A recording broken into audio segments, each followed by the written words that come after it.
Hi there, welcome back to Rezzed. I'm Xander, and we're sat here with Taumi he's a French community manager from Trion. He's here to talk with us about End of Nations, their new MMORTS. It's a very interesting concept. Would you like to run through basically how's this different from any RTS? What are the big differences? Hello.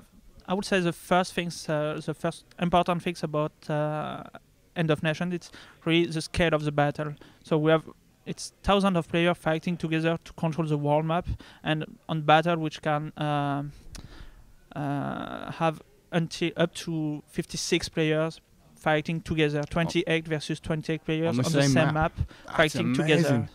That's going to be some epic battles. That's really, it's really epic battles.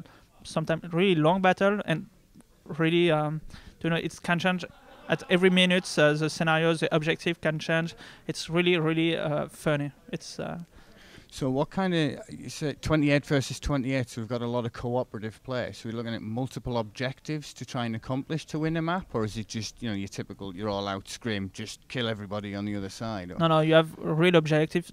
At least depending on the map, you can have different objectives. Sometimes it will be destroy the opponent base. That can be a domination mode, so controlling the different points of the map to earn victory points. Okay.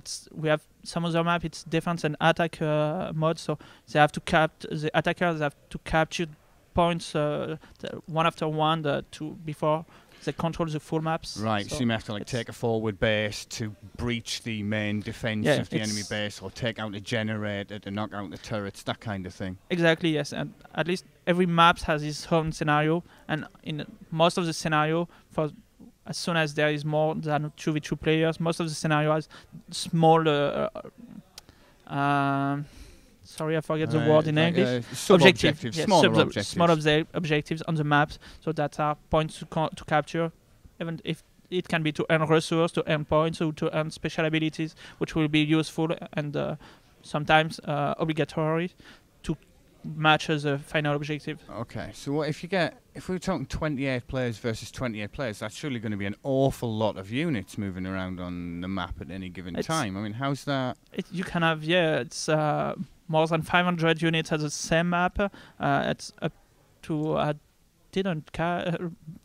probably up to maximum should be 800 units at the same time. So each player is going to be controlling not a massive amount of units as they may be used to in traditional RTSs, but more a small group. It's the player control his own units. He can't control his partner units, and every player on the team, on the group, on the faction are controlling their own units, their companies that they build before they join the map. So they form a small company, part of a larger force, and that's how the cooperative systems kind of put together. Exactly. The player, so every player, depending on his class, will create his company, will choose the units he will have for the battle, for the fight, and he will join the fight alone or with his team, and that he will control his company, only sees once.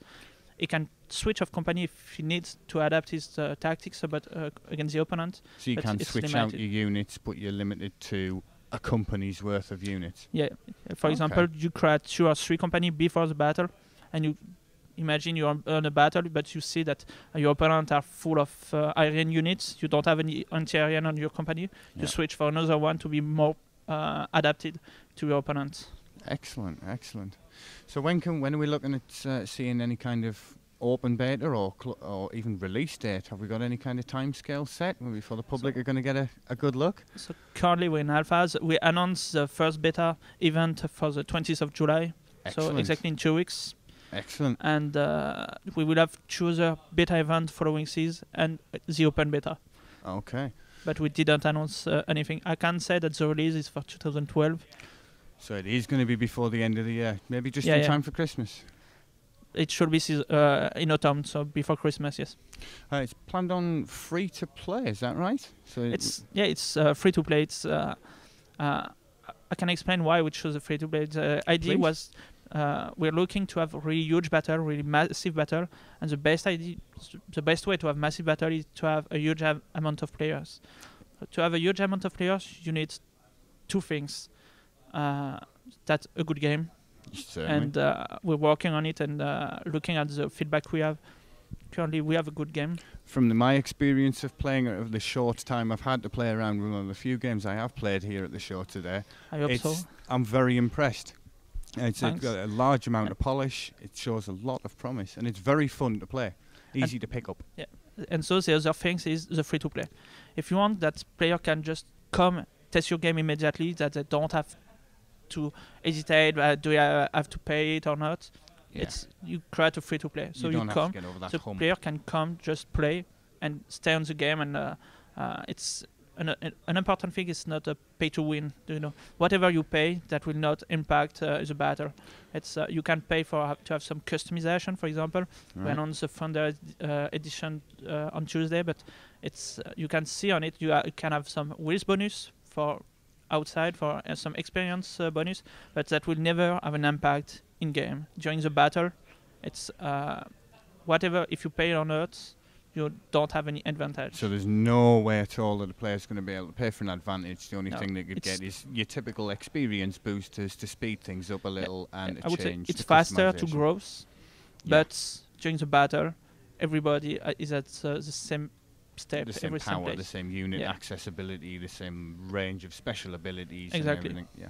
That's actually, it's good news to hear, because I mean the free-to-play thing is obviously very controversial with a lot of games. The whole pay-to-win thing's a very controversial, touchy subject with players. Yeah, but the thing is that when you have a huge amount of players, if you want to keep them, you can't propose an unbalanced game. You need if it's a pay-to-win, we know that most of the players will leave because that's not what they're looking for. You get a short-term, you're looking to actually make it a long-term, successful, lasting game.